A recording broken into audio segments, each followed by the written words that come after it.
여러분, 단조로움은 활동이 부족한 것이 아닙니다.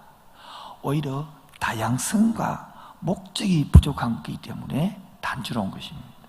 오히려 단조로움은 해야 할 일이 없는 것이 아닙니다.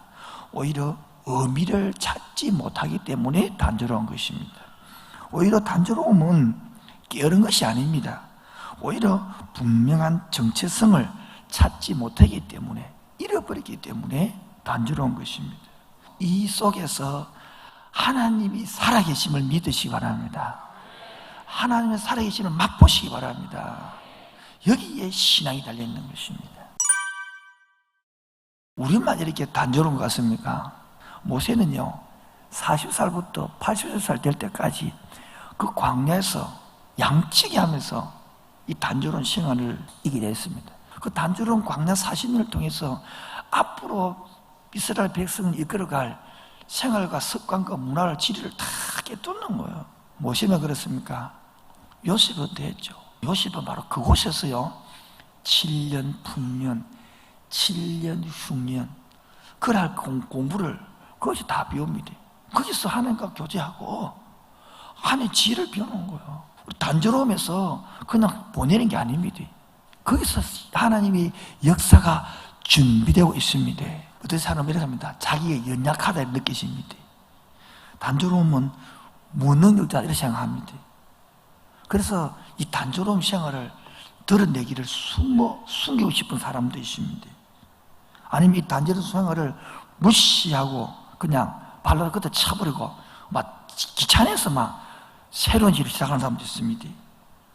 여러분, 괜찮습니다. 오히려 하나님 앞에 하나님이 내 인생을 인도해 가시고, 하나님이 나의 주인이 되시고, 하나님이 나를 구원하셨다면 오늘 단조로움도 하나님의 음성을 더 잘 듣는 기회가 될 줄 믿습니다.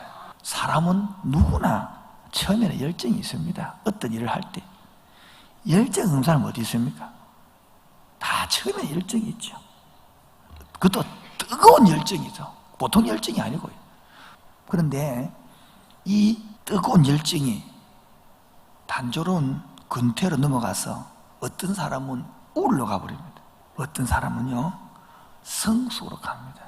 단순한 반복이요, 우울로 가면 되는 게 아니라 단순한 반복이 모세를 지도자로 만들고 욥시를 지도자로 만들고 다윗을 지도자로 만든 것처럼 저와 여러분을 성숙의 사람으로 지도자로 만들 줄 믿습니다. 사도행전 7장 38절에 보면 이 광야를 광야교회 그렇게 적어놨습니다. 우리가 똑같은 그러면 광야 인생을 살고 있죠. 그 광야 인생에서 단조로움을 어떻게 이겨가느냐, 그걸 알기 위해서는 첫 번째 따라합시다. 하나님의 부르심.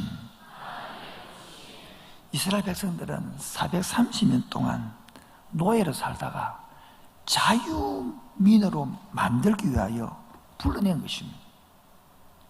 이 하나님의 부르심을 감지하고 응답하면요, 단조로운 생활이 아닙니다. 기쁨이 생활이 되고요, 가나안 땅에 들어가서 완전히 새로운 삶이 됩니다. 두 번째, 분명한 목적이 있다는 겁니다. 젖과 꿀이 흐르는 거예요.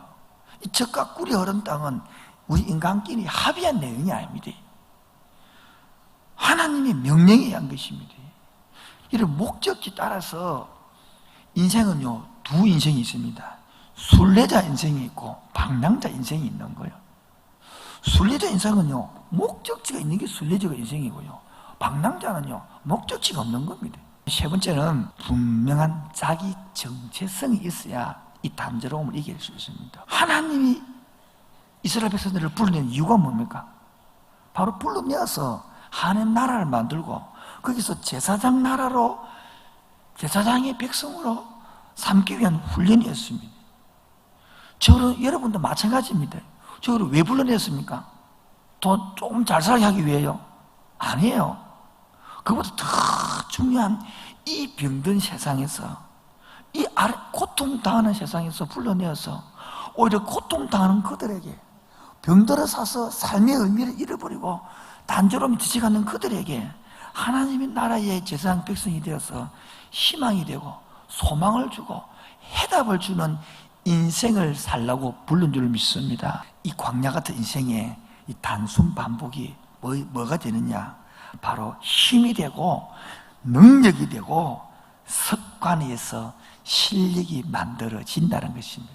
이 삶이 허무할 때가 있습니다. 자꾸 허무함 느낄 때가 있습니다. 그래서 사람은 택하는 게 뭐냐니까 재미를 갖고 뭐요?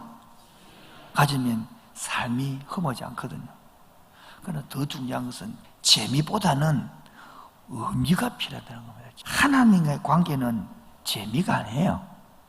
하나님의 관계는 의미입니다. 의미. 바로 동행의 의미입니다. 의미. 의미가 살아날 때, 단순 반복할 때에 힘이 있는 겁니다. 도대체 언제 뜰지, 언제 멈출지, 언제 갈지 아무도 몰라. 듣고 순종하면 하나님은 이게 목적이다. 하나님의 나라는 네 생각으로 만들어지는 거 아니다는 거라. 듣고 뭐 할 때 만들어진다? 순종할 때 만들어진다. 두 번째가 뭡니까? 이 목적을 알고 나면 시간은 누가 주권을 갖고 있는 겁니까? 고로 떠오르고 묻는 것은 하나님의 소관인데요. 세 번째요, 이 광야에서 이 단조로움, 이 단순 반복에서 제일 중요한 것은 바로 음성을 듣고 반응하는 나의 태도와 자세입니다. 즉 나의 욕구를 따를 것이냐, 이해가 안 돼도 그 음성을 따를 것이냐. 네 번째, 하나님 우리를 성숙을 향하여 이 구름기둥과 불기둥이 단순함이 무엇을 의미하느냐, 이걸 의미합니다. 첫 번째 따라합니다. 함께 하심. 두 번째는요, 이게 뭐냐? 단순 반복이요, 하나님의 보호라는 뜻입니다. 세 번째가 뭐냐니까 바로 이것이 인도함이, 듣고 순종하는 마음, 내 마음에서 듣고 순종하는 마음이 이깁시다. 그렇게 연습합시다. 그렇게 싸웁시다. 그러므로 이 단순한 삶에서 성숙으로 가는 하나님의 음성되기를 축원드립니다.